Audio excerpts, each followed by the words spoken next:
think about it. I am going to be looking at what is happening in our nation to give some thought-provoking insights based on the Bible, so that we can really have something from the Bible to reference what is happening in our nation, so that we will have a better perspective and a better understanding of what is happening. I have been talking to the Lord, and the revelations he has given me is causing me to come before you today to look at what is happening in our nation from a biblical perspective. So it is opening up our understanding of what is happening based on the Bible. Think about in the book of Queen Esther, the book of Esther, where Haman and Mordecai really clashed for a minute. And the reason was that Mordecai refused to bow to Haman, who had been appointed as the king's second command by the king. And the king also made a rule that everyone was to bow to Haman. And Mordecai's refusal to bow to Haman angered Haman.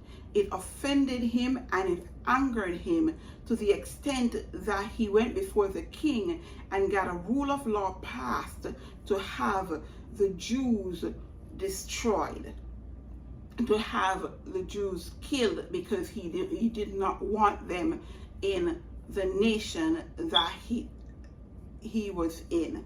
And so he did not think that they were worthy to be there, because he had made a judgment concerning them based on what one man did.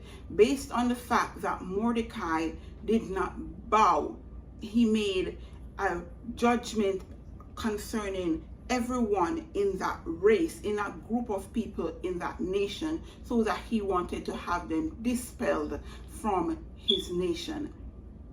It shows us how Trump's opinion of immigrants comes from what he has heard, comes from hearsay, from what other people have said. And I want to point out also that what Haman heard about Mordecai was from the people who saw what Mordecai did, yes, and what Mordecai told them concerning why he did what he did.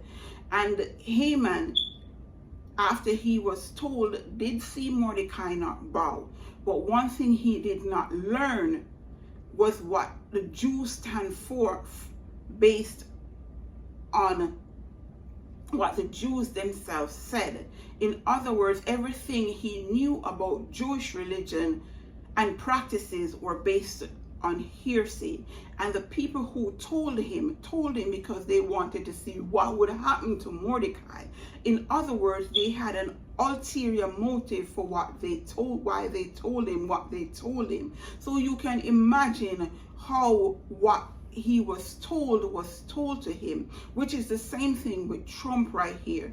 Everything that he is basing what he has decided concerning immigrants from has been hearsay, and the hearsay has been coming from people with ulterior motives who also doesn't want these immigrants in this nation. And so the policies and the rules that he has made concerning these immigrants is coming from what he has heard. It is coming from a prejudicial standpoint based on him not having truth, not having real facts concerning these people, which is where Haman came from when he passed the laws concerning the Jews. The second thing the Lord showed me here was that Mordecai refused to bow because he was protesting an overarching rule of law from the government, because Haman represented the government to represent the government watchful. He was representing the monitoring of the government. Everywhere he went, people had to bow to him. It showed he was representing the rule of the country, the government right there. And if everywhere he went meant people had to bow to him, it shows that the policies of the countries were so overarching that it meant that people had to live their lives based on what the government had directed and dictated. Policy was that everyone was to bow to Haman. And so it means that the policies of the countries was used to oppress the people, because the policy is that they had to bow, which means the policies created by the government were used to cause people to bow, to bring people into submission. So the policies themselves were oppressive. So the governmental rule was to cause people to come into subversion, to cause people to submit unto their rule. If everywhere he went, it meant people had to stop doing what they were doing and bow, which is submitting. It meant they had to change how they were living, change what they were doing to suit governmental rules.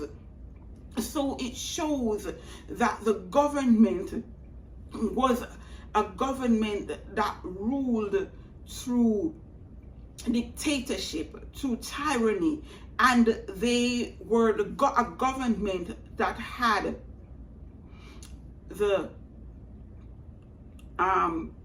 oversight everywhere. So like Haman could go anywhere he went, people had to bow. It represents like Trump using ICE right now.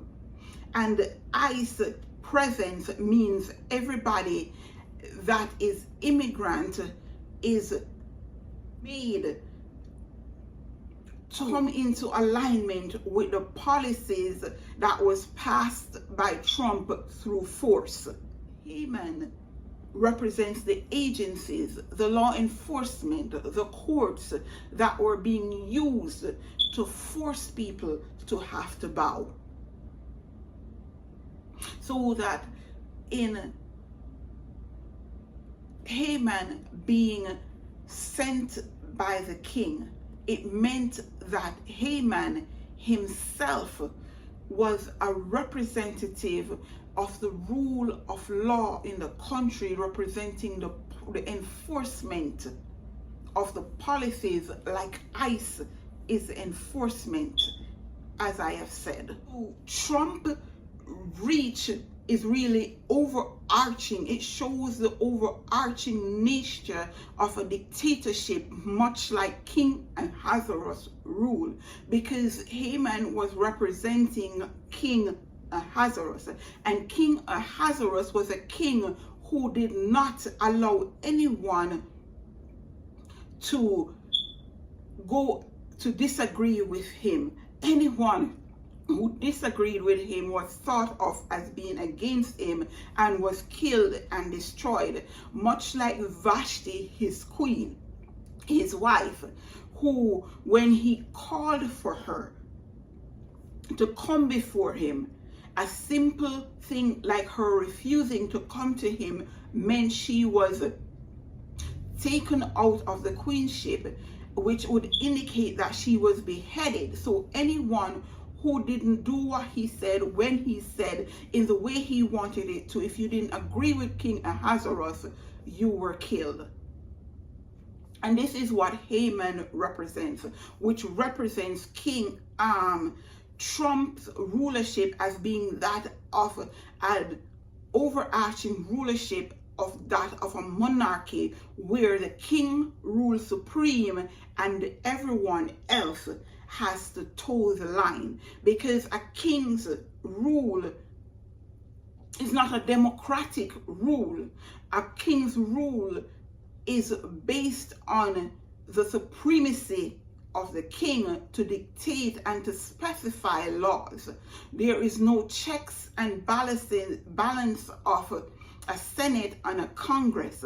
No, there is no one who can stand before the king and tell him what to do. He might have advisors, but those advisors have to go along with the king's final say, which is what Trump rule represents right here.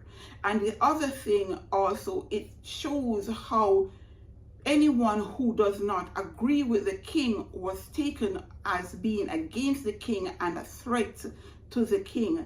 And so because they were taken as being a threat to the king, it meant the king destroyed them. It meant they were killed. And the show of force that Trump is using right now in LA, to use the Marines to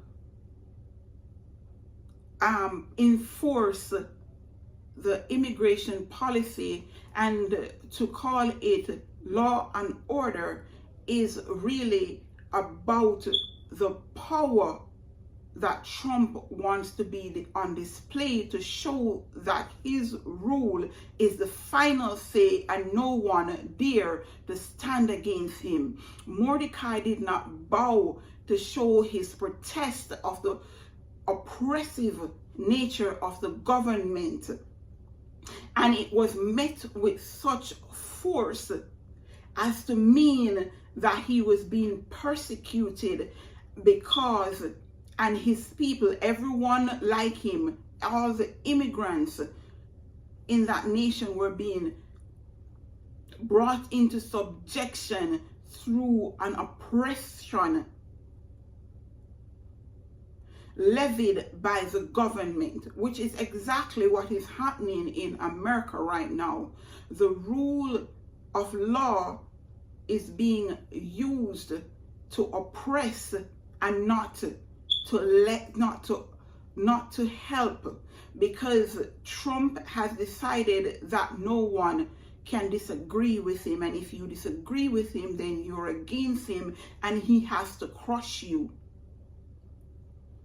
The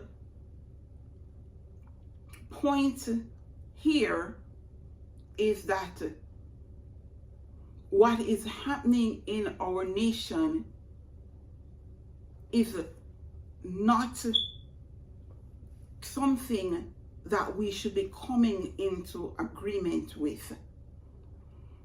Our silence is consent, and unless we decide to raise our voice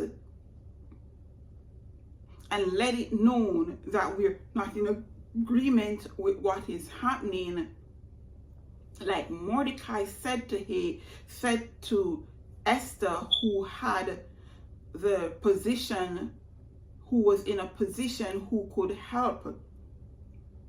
If you do nothing,